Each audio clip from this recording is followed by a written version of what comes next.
That's what we got to do. That's what we got to do. And that's what this movement is all about. That I did not know I was going to start a movement. I had no idea. My intention was not to start a movement. I was going to get out there and speak. Then all of a sudden, 10,000 folks, and I looked at my database, I had like 10,000 names, and then folks, hey, I want to learn how to be a Frederick Douglass Republican. We got about 15,000 now, all across the country. About 70% are white, about 20% are black. Don't worry about it, we will catch up. Okay. Our goal is 20 to 30 million people by the end of next year, and I believe we can do it. Because we cut across all ethnic groups, ages, and gender. It's not about color, it's about those values. Okay? It's about those values. So we're going to grow the most diverse movement ever in the history of this country. Next to Christianity, I guess, right? And so that's Douglass. Douglass was an advisor to 5 U.S. presidents. Now here's a man, never been to school in his life. Never been to school. He was homeschooled, self-taught, started his own homeschooling program. He was an advisor to 5 U.S. presidents. Abraham Lincoln, of course, the Emancipation Proclamation and the Civil War, getting blacks an opportunity to fight for their freedom. And when Lincoln did that, 160,000 blacks joined the Union Army, black men. Ulysses S. Grant, James Garfield, Rutherford Hayes, and Benjamin Harrison. Douglass was a capitalist. If you notice, I passed this out. Douglass was a free market entrepreneur. He was a public speaker. He was a writer. He believed in wealth creation, not wealth redistribution. You read the card. He died in 1895. When he died, he had $300,000 in savings. That is $25 million today. Here's a man that was born below poverty because he's not even on his own body. So this Frederick Douglass is the icon that resonates with black Americans. He resonates with Hispanic, Latinos because Douglass faced adversity. He overcame it. He resonates with white Americans because Douglass is the American dream story. The total opposite of President Obama. Total opposite. Now, I pray for my president every day, but he's a misguided young man. The things that influenced him in his life, well, let me say this, he's not a student of Douglass, he's a student of Saul Alinsky. Yes. That's the difference between the two. Yep. So, Douglass is the vehicle. He is the way how we can take the life-empowering message of the conservative philosophy and share it with all Americans, especially minorities, and be successful. This methodology trumps the race card. You cannot call a Frederick Douglass Republican or a Frederick Douglass Liberty Messenger an Uncle Tom or a racist. Because we stand on what Douglass talked about. I'm here to tell you, once this message gets on a national level, you will see liberals start jumping out of windows. They don't have an answer for this. They don't have an answer for this. Douglass respected the founding fathers. Now, I said the 2 reasons why he broke away. I said they wanted to treat like it was a freak show. The whole thing about the Republican Party. Here's the 3rd reason why Douglass broke away from Garrison. Garrison believed, and the Garrisonians believed, that the founding fathers gave us slavery in the Constitution, saying that blacks are 3/5 of a human being. I'm speaking in regarding to the 3/5 clause. Douglass believed that himself at one time. But he did something very interesting. Instead of going by what he was told, Douglass went back and read the Constitution. Then he read the Founding Fathers Convention notes. And when he read that, he had this great epiphany. He said, wait a minute. The Constitution is not a pro-slavery document. Every clause is an anti-slavery clause. The Constitution says we the people. It doesn't say we the white people. So if black folks are people, then they are to be included as benefactors in the Constitution. And then Douglass got to the 3/5 clause. Douglass said, wait a minute, 3/5 clause, Douglas went back and read the Federalist Papers, I guess. When he read the Federalist Papers, he said, wait a minute. The argument at that time was talking about ending slavery, and it was a compromise that had to be reached between the northern free states and the southern slave states. Because in the South, the slave states wanted to count blacks who were slaves now, in bondage, count them as one person, one vote, even though they couldn't vote, but count them as a vote. The northern free states said, wait a minute, if you free them, we'll let you count them as a one person, one vote. But since you can't free them, and we got to get this Constitution ratified, let's have a compromise. And the compromise was, we'll let you count the slave population as 3/5 of a vote, which cut their congressional representation in the South. Douglas wrote about that and talked about that in 1861. I went to historical black college, Alabama A&M, where I graduated. I was not taught that. I was taught the liberal position that blacks are 3/5 of a person. Al Sharpton was on Hannity's show about 4 months ago now, making the case that 3/5 clause said blacks are 3/5 of a human being. Liberals push that today. That's why they took Douglas out the history books, because Douglas wrote about it. The quintessential constitutional conservative and a self-proclaimed Republican. Douglas is the answer. So what we're doing, and I'm traveling the country, I'm focusing on the swing states right now, because we got to get into these swing states and turn these swing states red by November. And what we're doing is this. I'm going in and I am preaching to the choir. You got to preach to the choir. I have a different perspective on this preaching to the choir than most folks. Most folks say we don't need to preach to the choir. We got to preach to the choir. Here's why. You're the choir, the conservative base. You're the choir. The choir needs to be energized. The choir needs to be equipped. The choir needs to be trained how to go out and get new choir members. Okay?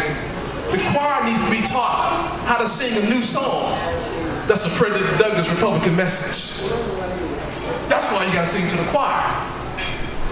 You don't send the minister out all the time. The preacher can't do it. He has what? He has disciples. The choir has to be empowered. So the question is, when you sing to the choir, when you preach to the choir, what sermon are you preaching? You got to preach a message of empowerment.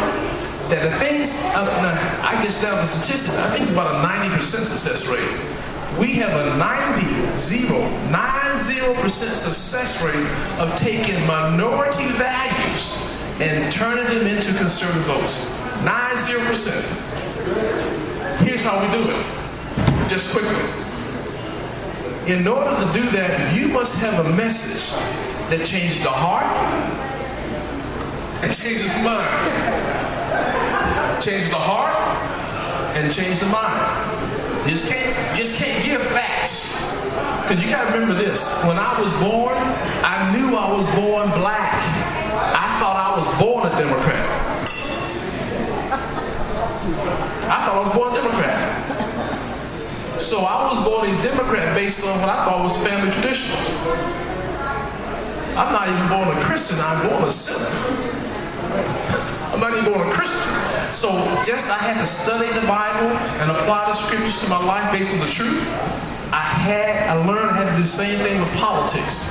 I had to study, understand the history of both parties, so I can identify when I'm being misled. Because if you don't know the truth, you can never recognize a lie. Amen. And that's what I was going through. So the Republican Party is a party of my heritage. Did you know in Alabama, the first 103 blacks to serve in the Alabama state legislature were black Republicans? The first 103. The first 7 blacks to serve in the U.S. Congress were black Republicans. The first senator to serve in the U.S. was not President Obama, but it was a gentleman out of Mississippi, a black Republican. So that's my heritage. And what I decided to do, this is just K.Carl speaking, I do not want to be a part of any organization that was directly involved in the enslavement of my great-great-grandfather. I'm not doing it anymore. But at the same time, I got to make sure the Republican Party, we we can't reclaim this political distinction and become a vanguard of the Constitution. I'm anti-status quo Republican Party. Anti-status quo. Republican Party has to improve. These moderates got to get the hell out of the way. You know, somebody said they're a moderate. What are you moderate about? You're moderate about liberty? You're moderate about the Constitution? I never understood what moderate is all about. Because I used to call myself a moderate. Before God gave me President Douglas, I used to call myself a moderate. You know why I call myself a moderate? So I didn't use the word conservative and get beat up when I go to the neighborhood. It was safe. Not that I was moderate, but it was safe. But I'm a Frederick Douglass Republican. That trumps the race talk. Trumps the race talk. So this I got about 5 minutes left. I'm gonna get to your questions. So this 90% success rate we have, I'm teaching conservatives, black and white, how you can have the same success that I have. You can do what I'm doing. You don't need a black person to talk to a black person. One question. Yeah. I don't want to take you off, but yeah, I thought you said 5 minutes. No. You go as long as you want to go here, partner. Yeah. But where can people go to get information on how to get your book? Do you have a website? And if so, please say it right now so that the people who are going to be watching this on YouTube can know where to go to get the message that is so. I'm so glad you said that, because I was going to forget to plug my website and my book. The website, and you don't have to write this down, I have business cards here. The website is Frederick Douglass spelled his last name with 2 S's, Republican.com or .org. .com or .org. Yes, both. Always both. Yeah. FrederickDouglassRepublican.com or .org. And when you go there, you can get, these books come as a set. For a $20 donation, really, the books are free. What you're paying for is the autograph inside the books when you get it. Okay, you're paying for the autographs. That's what you're paying for. No, you get, these come as a set. I wrote this book first. Yes, I have something on this. This book is entitled Frederick Douglass Republican, The Movement to Reignite America's Passion for Liberty. If you want to talk about liberty, you got to bring Douglass into the equation. He had no liberty. And Douglass was very eloquent to talk about what he experienced as a slave with his slave master. And I'm here to tell you the techniques of oppression used by the slave master to keep Douglass a slave or make him a slave are the same techniques used by the slave government to make all of us slaves and try to keep us a slave. Same thing. So this is an action handbook for conservatives.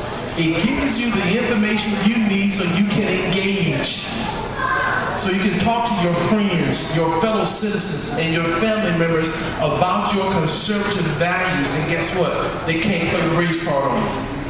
They can't call you a racist. They can't call you a baton. This book gives you the information to engage.